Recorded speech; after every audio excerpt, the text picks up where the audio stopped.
Hello everybody, this is Vincent Grasso here, and welcome to another episode of my channel. This is my Visually Impaired Life series. And in this episode, I'm going to do a little twist, okay? I don't want to veer anybody off, because there's always two things they say you don't talk about, right? One's politics, and one's religion. I'm going to talk about religion. And in this video, it's got to do with something that happened to me through my visual impairment, and why I'm happy that I have religion in my life. Okay, so religion's not for everybody. I know, okay? And I'm not pushing any beliefs on anybody. I'm not doing any sermons, nor am I doing a Bible study in this video. So I please hope you guys watch it from beginning to end, okay? I have a story to tell, and you guys are really going to like it because it's a true story that happened to me and my family through my visual impairment. And it was devastating, but it was good, and it had a lesson to be learned. And whether it be from religion or not religion, whether you're an atheist or not an atheist, miracles, it proves that miracles do happen regardless, okay? Whether it's just by chance or if it's by fate or other means. So it's very important for me to make this video too. So I hope you guys like it.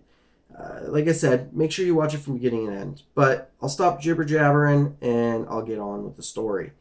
So, I'm going to start off by saying I never was the type of kid that went to church. I went probably twice when I was growing up. My mom vaguely remembers me getting baptized, which baptism's a big thing for me right now, which I'll tell you in the end of the story. But I just never went to church, okay? We always, had God in our lives and our heart, but we never went to church and never learned about Jesus. All the knowledge I have from Jesus is just hearsay and what I felt in my heart my whole life. So I picked up a Bible here and there over the years, and I've read like bits and pieces and I forgot about them. I know a prayer that I always knew growing up that my mom taught me, stuff like that. But never went to church to learn about Jesus and all these goodies. And I grew up Catholic. I even went to Italy and Vatican City. I got to walk the catacombs underneath Rome. I got to walk inside the Colosseum, smell the air, and just see how vast and massive it was. And all the churches in the Vatican City I got to go to. And I got rosaries and met priests and all these goodies. But even then, as beautiful as it was, I didn't feel compelled to go to church or pick up the Bible. It was beautiful, but it just didn't have that feeling in me. And then 5 months before I became visually impaired, I was at a store with my wife and I saw the Bible, which I've seen the Bible so many times in the store. But this one particular day, I had the urge to buy this book. It was really cheap, and I bought it, and I started reading it. And man, did I really legit read it. I read it. I started at the Gospels, so I read, John, Matthew, Luke, Peter. I read all those, and I learned about Jesus first. And then I moved back to the very beginning, the Old Testament, and started, Genesis, and I read about 9 books in before my right eye started going visually impaired. But what am I getting at this is that when I was reading the Gospels, I started noticing how different each story was and their differences. But every time Jesus came into the picture and he started talking and his personality, it was always the same. So just like, when you're talking to people, you learn these over the years. You can learn the personality of somebody if you talk to 5 people about the same person. You kind of get a gist of their personality. Same thing in the Bible. I was like, this guy had to have been real, because as different as they were writing these stories, they never wavered on this guy, Jesus Christ. He's got to be the same. So it made me thirsty for more knowledge and to read more.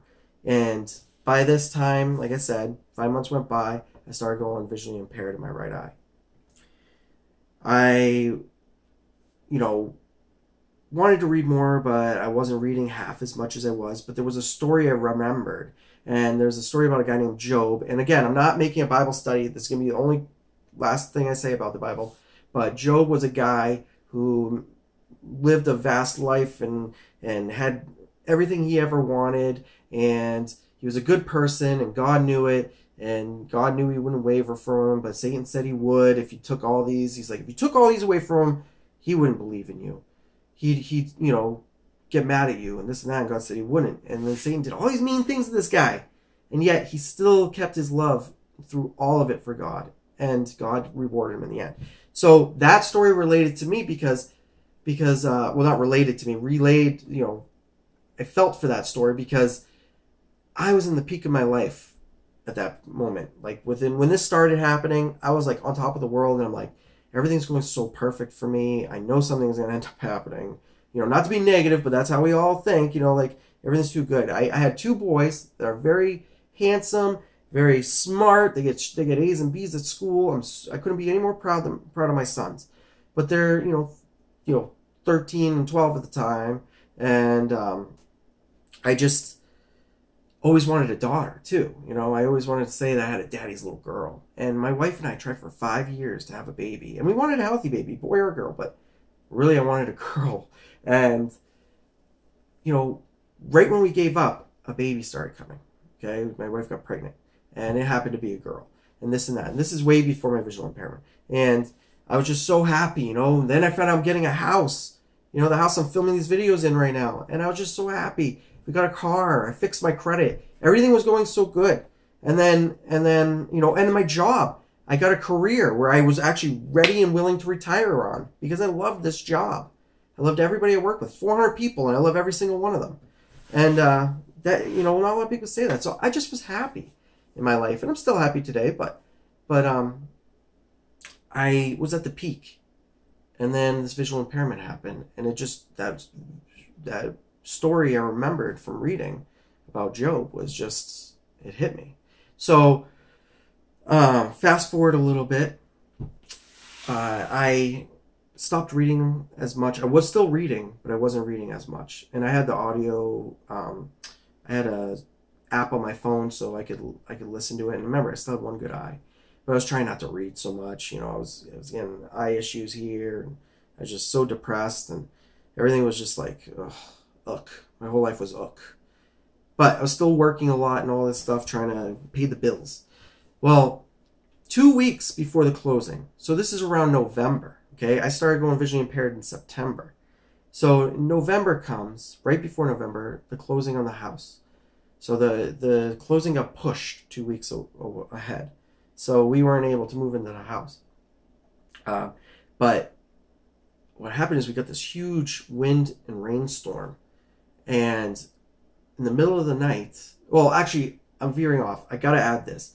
So I'm not one to pray all the time, but I got on my hands and knees and I looked up and I prayed like 2 nights before this storm I was just telling you about.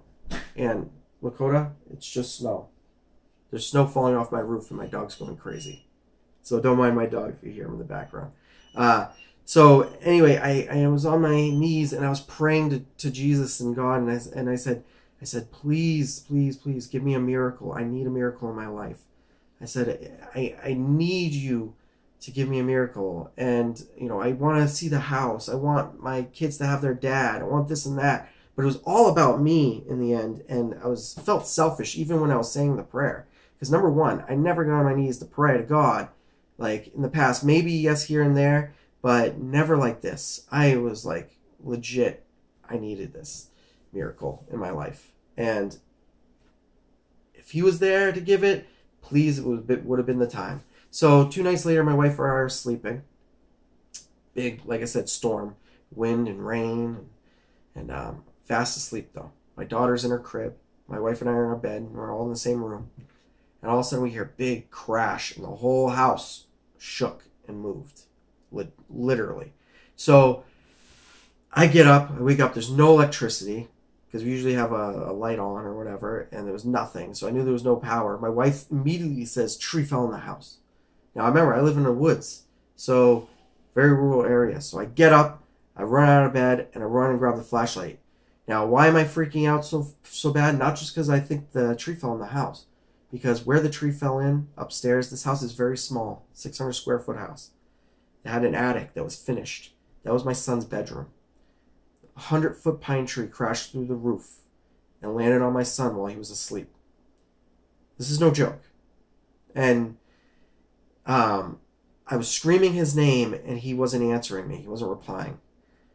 And I grabbed the flashlight and I turned it on, and all I remember seeing is a crack in the ceiling from the very side door of the house all the way to the very other side of the house. And it was like a quarter of an inch to an inch almost thick wide hole, all the way from one end to the other. And the bathroom where I was on my knees praying just 2 days before, there was a waterfall coming out of the crack of the ceiling. And do I think that has any relation? No, but I just had to add it. I'm doing audio description for you guys. Hope you're enjoying it. So I run upstairs and I scream his name a second time, and he's not replying. So I'm scared that my son's like dead or something's seriously wrong. And I make it up the top of the stairs, scream his name a third time, and finally I hear him scream my name. And he goes, "Dad!" And I get to the top, and I swear to you, remember, I still have one good eye I could see fine out of. I couldn't see his bed. All it was tree, sheetrock, beams, branches, insulation, all on top of his bed.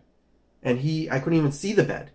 So, but in the openings, there was fallen sheetrock that was all soaked and wet, and I could see the sheetrock hanging, but between the sheetrock, I could see this 10-foot hole, 10 foot wide, had to be at least 10 feet. And I could see outside, and I could see the trees, the leaves moving around from the wind. I see the rain pouring in. It's insane. It's just like a movie, just like being in a movie, a horror movie. So I scream his name again, and I'm trying to see him through the debris, and I can't. And then all of a sudden, he pokes his face through 2 pieces of the fallen sheetrock. And as soon as he does that, all the ceiling starts falling down on him. So I grabbed him by the arm as fast as I could, and I yanked him out. And then we run down the stairs. I tell my wife, this house is going to fall. And the house was making sounds and everything. The house was creaking, cracking, you name it. It was like, if I think back to, I like PTSD on that house now. So we run downstairs. My wife's already got the baby bundled up. She's getting ready. We got the dog outside. The dog's already ran outside the side door. Couldn't even get out the front door because the front door, the house got hit so hard by this tree that it caved in on itself. It conveyed, I don't remember the word, but it literally in the middle was broken into the door, so you couldn't even open it. The side door, luckily, was able to be opened. It was the only other exit other than jumping out a window. So we all get outside. We get in our car. Now, I noticed that the top of this tree broke over the peak of the roof, rolled over, and landed on my car. So we get in my wife's car, and we drive to the neighbors, which happen to be my landlord. Now, we have like 2.5 acres of land around this house, but my neighbor owns like 3 of the houses around it. So we go to their house, we knock on the door, they open it, we tell them what happened, we call 911, we look at my son, checked him up head to toe, and I couldn't see anything wrong with him. But he has really curly hair. He's mixed, so he's got beautiful curly hair. And it was just so full of debris, wood chips, insulation, you name it, was in his hair. And we get there and we couldn't find blood, scratches, nothing. I'm like, how the heck did you get through that? And so we call 911. The fire department comes. They didn't bring an ambulance because they asked me on the phone if anybody was hurt, and I said no. So just the fire department comes. A couple guys get out. Remember, I live in a rural area too, so they're not going to have a massive amount of firefighters here. They had other emergencies. So 2 firefighters come out, and they look at the house, and they see the tree, and they're like, whoa. And they're like, we're going to go inside and look at the damage. So they walk in, and now it's starting to transition from night to morning, but it's still dark at this point. And the rain has died down at this point too, and the wind. But they go in, and the firefighter comes out immediately with a serious look, and he says, "Where's your son?" And I said, "He's at my neighbor's. The landlord lives right next door." "I need your son here now," he says to me. He goes, "He shouldn't even be alive." Just like that, he says to me. And, you know, at the moment, I'm thinking, you know, that's crazy. He's alive. But I call my son. I tell him to get over here. So he walks down. The firefighters look him up and down, and they can't believe that he doesn't have a scratch on him at all. They couldn't believe it. In fact, the other firefighter comes up and starts rubbing his arm and his back, and he says, I'm going to play the lottery tonight because you're just so lucky, and I need your luck." So he was rubbing my son's back and everything, and so now it's transitioned to daylight, right? And the firefighter hands me a box and says, "Go get whatever clothes you can because this house could fall." So I don't know how secure it's going to be because of, you know, it almost shifted right off the foundation. That's how hard the tree hit it. It was, when I saw the tree, at the top where it hit the house was almost 2 feet wide. So that tells you that's a big tree. So, and that was towards the top of the tree. But it was an old tree that was ready to go down, and it did.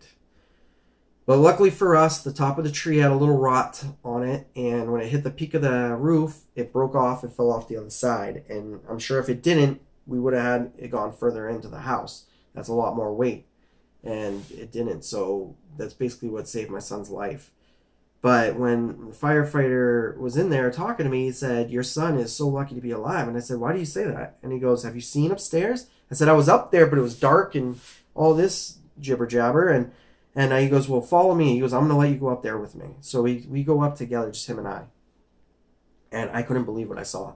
I could only see like 1.5 feet of mattress where he was actually, his body was laying. And when he got up, it didn't touch because it was on him. And his pillow, which was crazy, the firefighter's like, "You think that's bad? Look at his pillow." So I looked at his pillow, and there's a 4x4 beam that supports the roof. And that beam came down with 2 to 3 inch nails sticking out of the edge of it. No, I'm not even lying. It was at least, I remember, 4 or 5 nails sticking out of the edge of this beam. And they were protruding into his pillow where his head was. I asked my son, "Was your head on your pillow?" And he said yes. And I believe him, because he always has his pillow. He's not one not to use his pillow. But the crazy thing is, in this whole story, okay, number one, if that beam was just an inch lower maybe, it would have hit him in the head. He could have got a nail. That would have been the end of him. That tree, if it didn't break on the top, it would have been the end of him. The roof, all the other stuff falling on him, could have hurt him, at least gave him a huge gash. He didn't have a scratch. And the craziest part of this whole story is he slept through it. That's why he wasn't answering me. All that rain, wind, debris, beams, tree branches that could have protruded, entered his body. He didn't wake up through any of it. Something kept him asleep. If that's not a miracle, I don't know what is. And I told this firefighter, I'm like, "Oh my God." So I tell my son, I'm like, "You're so lucky to be alive." And my son's like, "No big deal." Because he was asleep through it. He don't remember it. And the firefighter's like, "Oh, really?" So the firefighter let him go up to see, and he's like, "Just look." He's like, "Be grateful you're alive today, because it could have been a different story right now."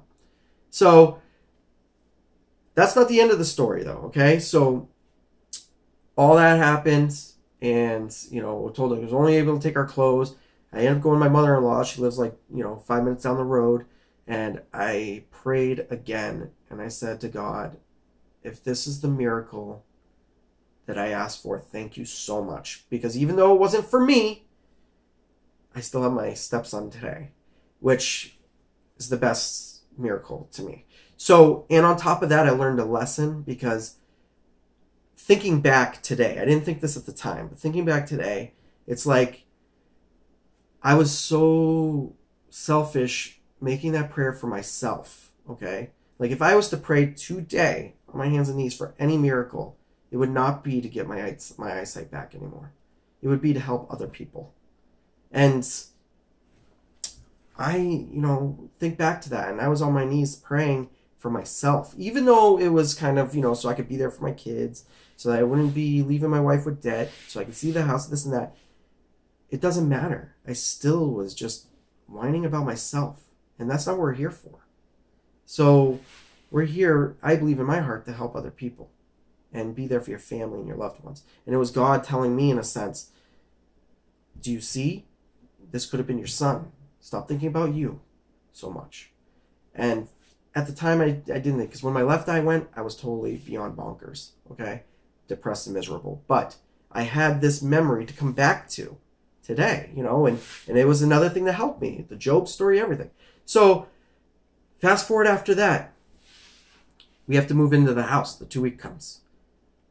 I kind of went in there and with a trailer with my father-in-law, and kind of, when we weren't supposed to go in the house, went anyway and tried to salvage as much as we could.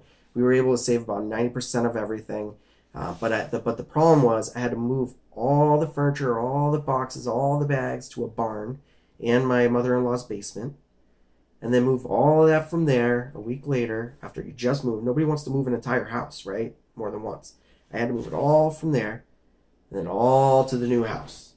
And I didn't get a U-Haul. I did it all from my Jeep at a Liberty at the time. And I was just filling it, going, filling it, going, filling it, going. And do a little here, a little there.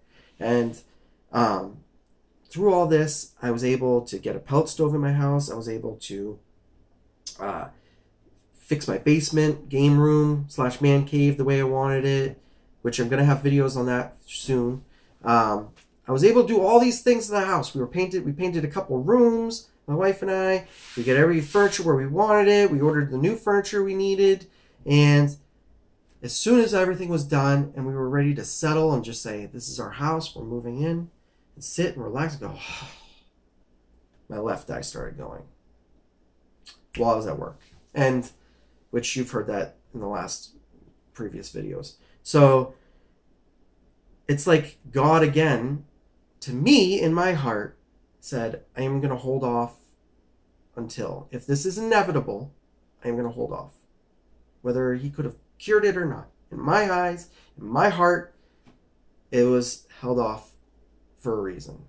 And maybe me going through this experience in my life with this visual impairment is for a reason. I'm learning so much. I've made so many friends on YouTube.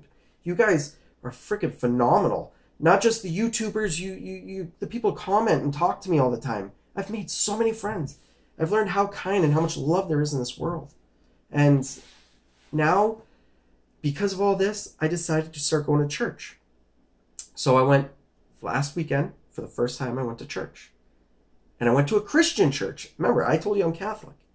So I went to a Christian church, and I'm actually very glad I did, because it was so much fun. They have pool tables there. They have all this cool stuff. My son could go play pool with other kids, learn about Jesus, all this stuff, but just have fun is the main thing, because kids think church is boring, you know. But I get to be educated about Jesus. I'm going to start doing a Bible study on Saturdays, which is do a breakfast and a Bible study. I cannot wait to start doing that, because my wife can take me to that. It's when, I'm limited on the things I could do living in the country. And my wife is happy, because she loves me, happy enough to get me out of the house. I'm sure she's sick of me.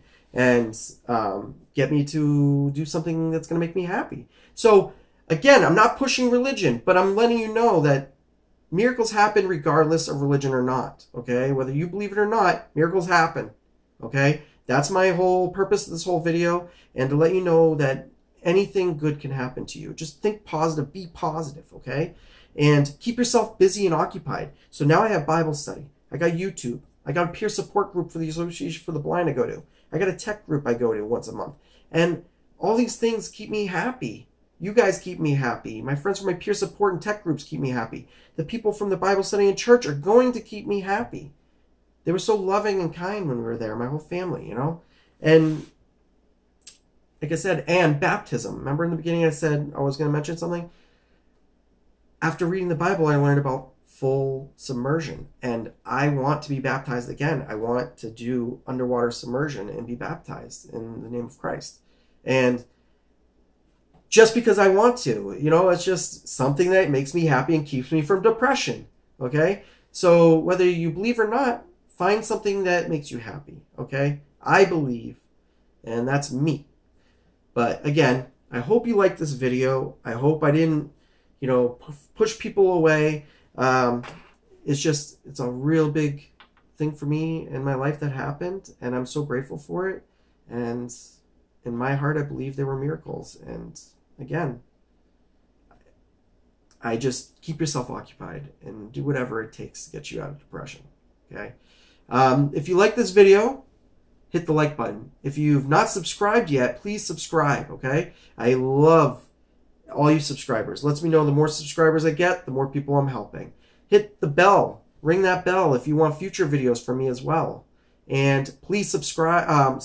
Please comment in the video. Okay? Please comment. I love listening to the comments, and I love replying to each and every one.